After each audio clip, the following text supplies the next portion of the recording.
Hello to all my physics pals. Paul Lake here with another physics problem solved. We have a problem that involves angular and linear quantities going back and forth between the two. And I'm calling the problem, a race car accelerates on a circular track. We're going to be, again, talking about that relationship between angular rotational stuff, like angular acceleration, angular velocity, angular displacement versus the linear quantities. How fast is it going? How fast is it accelerating? In meters and stuff. So that's what this problem is all about. And we are going to use the kinematic equations for constant acceleration as well as the equations that relate angular and linear quantities. So let's read the problem.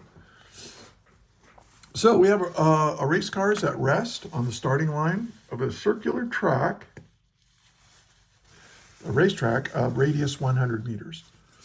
At t equals 0, the car accelerates at a rate of 4.6 meters per second squared. At t equals 9 seconds, determine A, the speed and distance the car has traveled, and B, at t equals 9 seconds, what is the angular displacement and angular velocity of the car? And C, determine the magnitude of the overall acceleration of the car. And D, what angle does the acceleration make as measured from the direction of the velocity of the car? Okay, so fairly straightforward problem. At the end, there's a little bit of a twist, so let's give it a shot. Let's see what's given.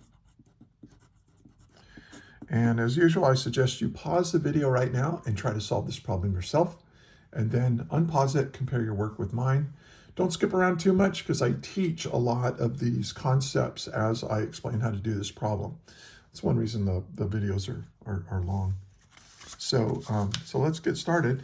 Now, hey, did you try it? Did you try the problem? If you did and you got a little bit stuck, keep this in mind. And I've made this out. I'll show this at the end. I've got a little equation list here for you. And here these are the kinematic equations for angular motion. We're not going to really use these very much, but we are going to use these right here. And here's what all these variables mean. So if you got stuck, take a look at this, maybe freeze the screen and maybe write this down. I call this a quantity chart. Very useful thing to do as you go along. Describe, here are the variables, but it's so easy to forget what the variables are, right? So here's what they represent and here's how we measure them. So we've got a car and it's going to start from rest on a circular track. So I'm going to draw a circular track here. Okay, not a bad freehand circle. And let's say, where do we want to start? Let's start right here. Now, it says here's the car. And what do we know about this? Well, this has a radius of 100 meters. Let me make this bigger. It's easier for you to see. Okay. And the car has an initial velocity of 0. But it does have an acceleration. It's changing its speed. And I'm going to call that tangential acceleration. And I'm going to describe this in detail, but hopefully you learn this in class. Tangential acceleration only changes your speed, how fast you're going. It can slow you down, it can speed you up. But tangential acceleration does not change your direction. That's what centripetal accelerations do. And we're going to talk about that here. But this acceleration is 4.60 meters per second squared. And although it's not traveling in a straight line, this acceleration will increase the speed at a steady rate. And then it's going to move around here, and then I don't know, I'll put it right here maybe. So now it's got some speed, because it's had tangential acceleration. It started off with 0. Oh, you know what? I'm going to erase that because that looks like it's a velocity vector. And it's not. Its velocity is 0. But its tangential acceleration is 4.6 meters per second squared. Okay, but now we've gained some velocity. We've rotated around. And this is at t equals 9 seconds. And I just totally guessed where to put that. I could have put this anywhere on the circle because we don't really know how far it's going to go yet. All right. Now let's write down what we're trying to find. For A, we want the speed and the distance the car traveled. So we want the speed. And I'm going to put V for velocity, but then I put absolute value signs around it to say, hey, we're talking about speed here, not direction, just kind of the magnitude of the velocity vector is speed. And what else do we want? And we want the distance the car has traveled. Well, I could put D for distance, but here's what I'm going to do. Notice what this is. As this thing rotates around like this, what is this distance? Well, it's on a circle, and we call the distance around a circle an arc length. And quite often we use the letter S to represent an arc length, and that's what I'm going to do here. So this is S from here to 9 seconds later here. This distance around the circle, that arc length is what I'm trying to find. Oh, this is for part A. And then for part B, what is the angular displacement? That's delta theta. So that would be like from here to here, this would be delta theta. And angular velocity of the car. So this is how fast, how many radians per second is this thing going when it at that 9 seconds? And then part C, we want to determine the magnitude and overall acceleration of the car at t equals 9 seconds. So we want A, the acceleration. And then for part D, we want what angle does the acceleration make as measured from the direction of the velocity of the car? So I'm just going to call that, I don't know, V, phi. Is that phi or V? I can't remember.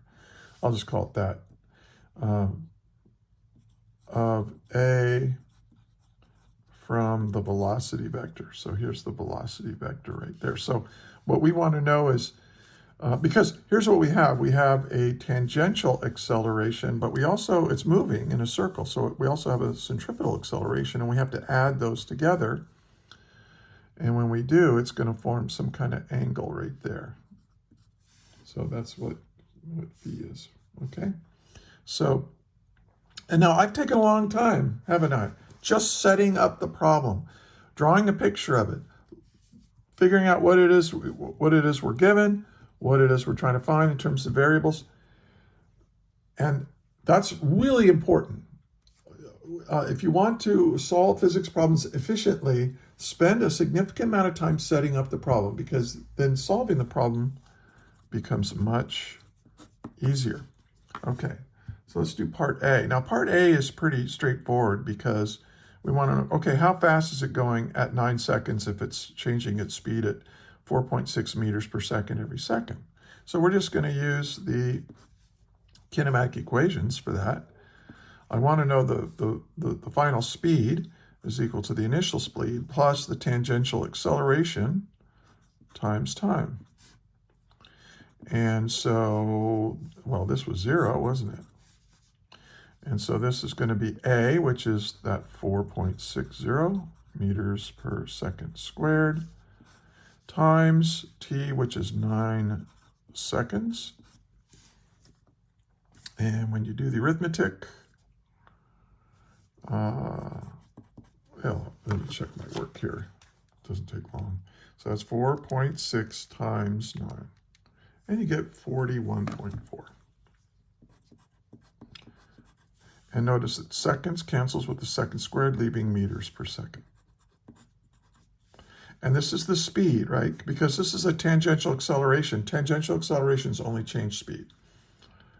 So that means I'm going 41.4 meters per second. That's pretty fast. This is a race car. Okay, now I need the arc length. Well, the arc length is kind of like delta x when you're using the kinematic equation. So I'll say, hey, arc length is kind of like delta x. And, well, we have v naught t plus 1/2 a tangential t squared.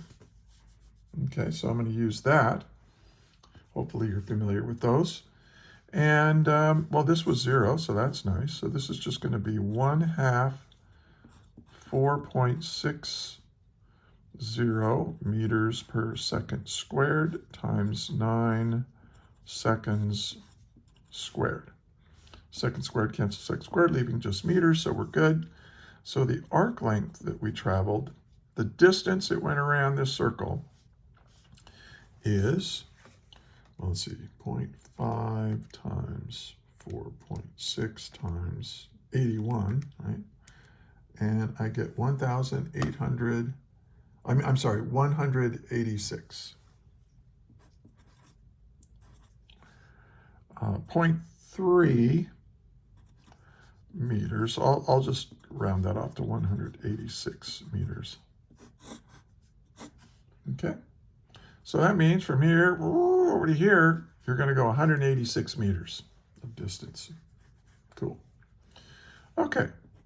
Now, part B, though, now we're getting into the meat of what I'm trying to teach with this problem. That's angular linear quantities. We want to, what is the angular displacement?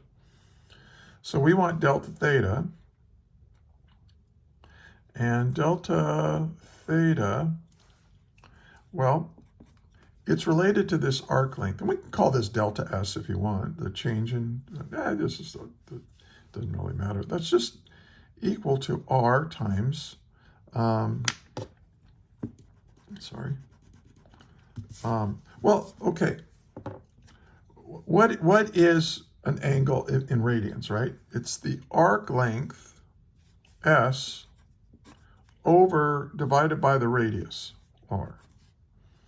So it's basically kind of delta theta. You can kind of think of it as how many radiuses did I have to wrap around here? And that sweeps out an angle, and that's radians.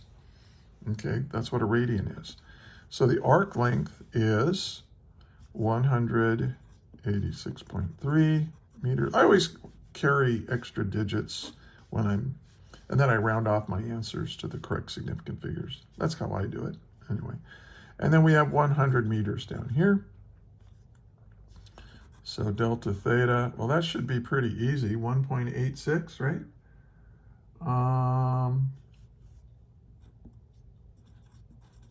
Radians. Okay. And now we want the angular velocity. And we have this relationship. Angular velocity is equal to the speed divided by the radial distance of the object from the axis of rotation. So this thing, well, you can think of it as a particle rotating around this, but it's going this fast, 41.4 meters per second, right? That's how fast it's going. But one radius is 100 meters. So this is how many radiuses it goes through every second at this instant. And that's how many radians per second it goes through. But you can kind of think of anytime you have a radius, like 100 meters is the radius, you can kind of think of it as a meter per, how many meters do you get to get 1 radian of angle? And so the meters cancel and you reciprocate and multiply, you get radians per second. Isn't that cool?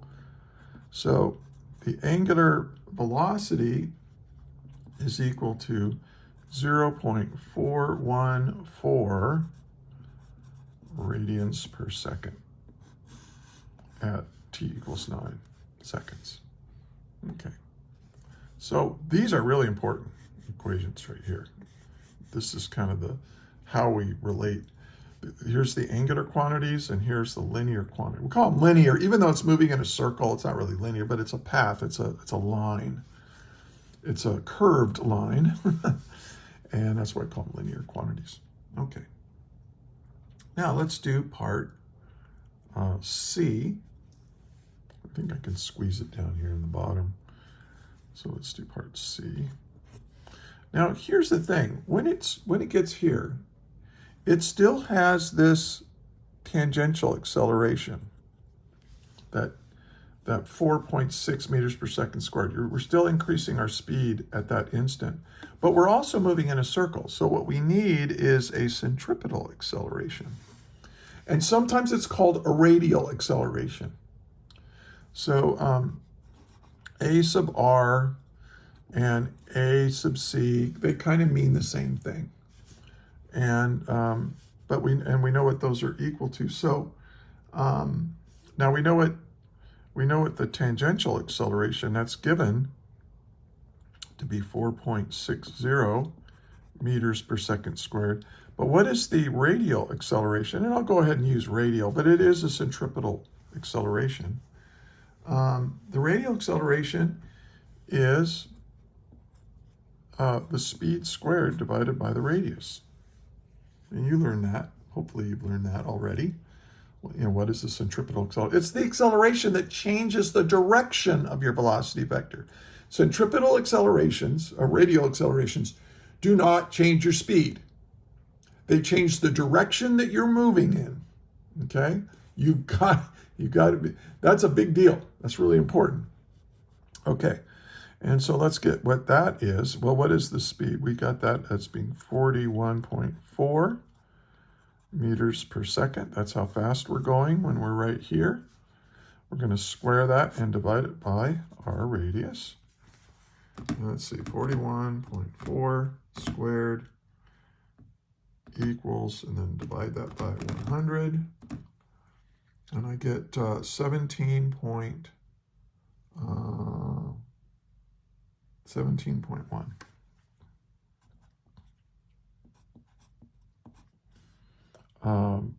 Meters per second squared.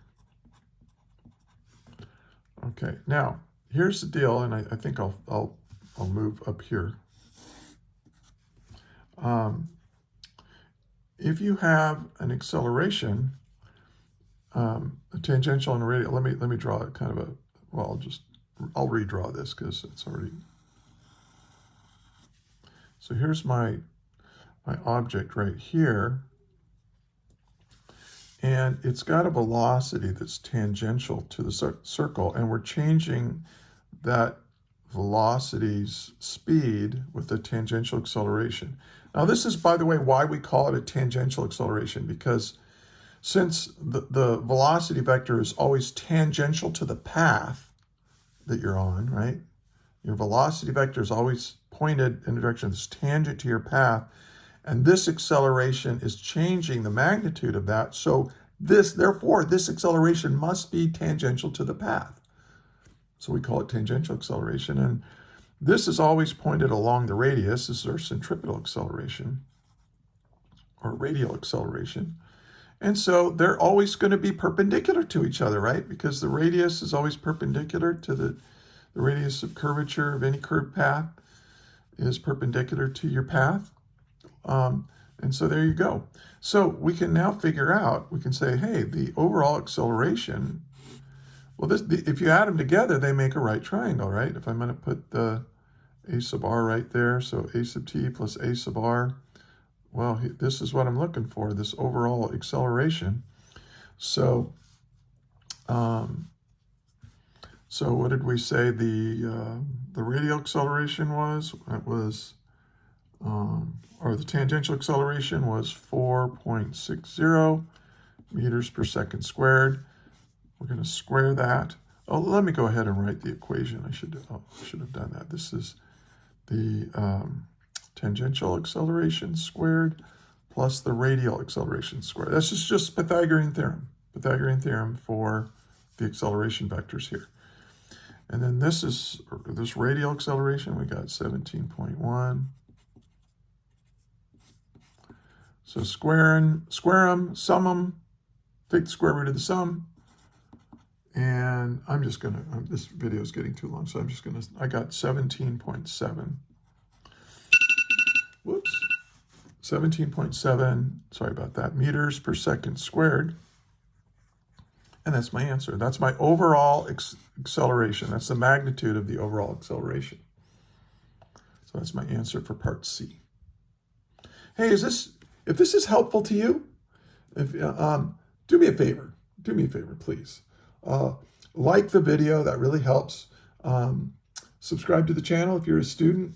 Share it with not just your friends in class, but share it with your teacher. I've got a lot of materials available for teachers, and check in the description. There are links to other materials that I've done. Also, I am a private physics tutor, and there's a way of getting a hold of me that's in the description. So check out the description. Like, share, subscribe, as we all YouTubers say. Okay, let's do part D. And comment too. If you think I made a mistake or you have a question, put a timestamp in there and ask your question. Or if you just want to say hi or say thank you or whatever, I love that. And it makes my day every time someone comments. And I have a very small channel, so yeah, it matters to me. All right, let's do part D. Let me kind of draw this again. I'm really going to draw it big. Ooh, not bad, not bad, not bad. So let's take a look. So here's the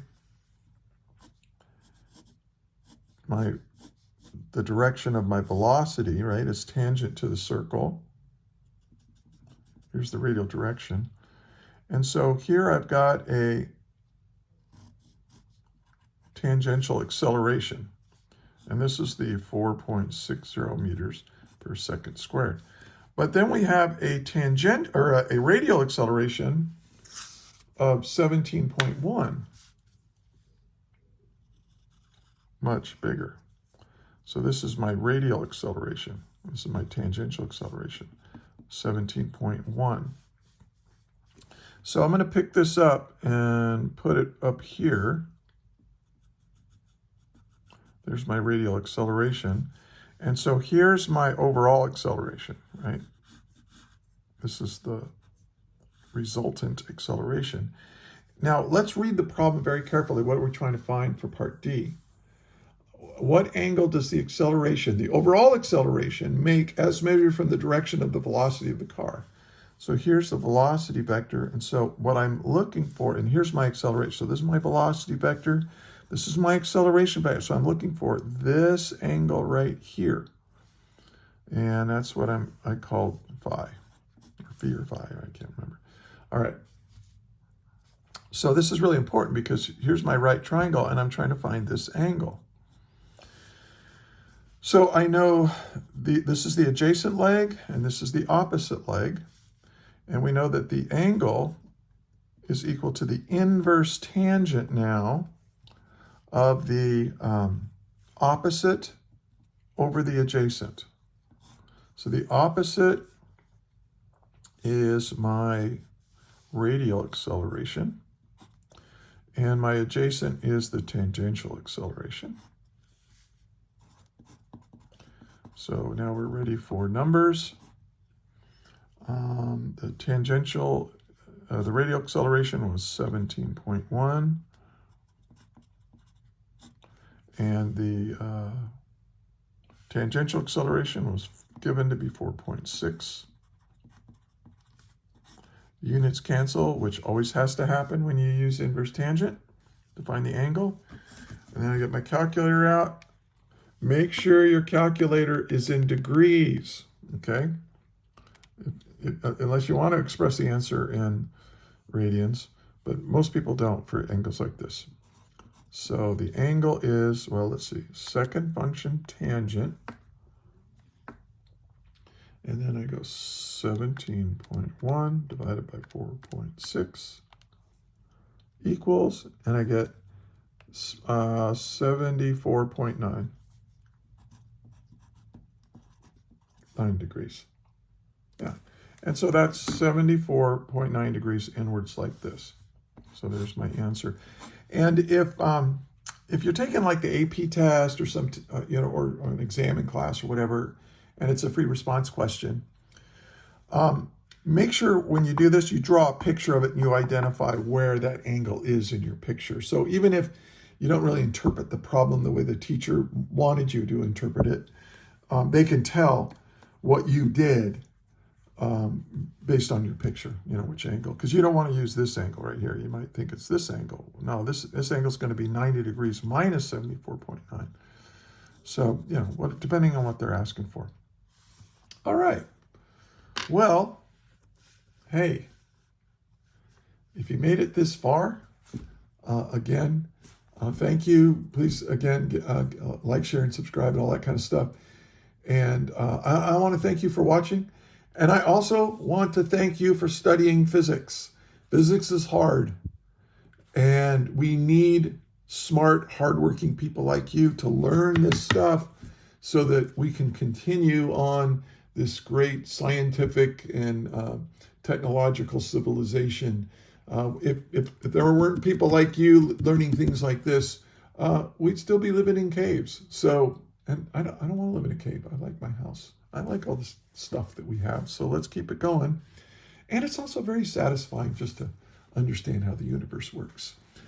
So anyway, hey, until the next video, may the net force be with you always. That is all.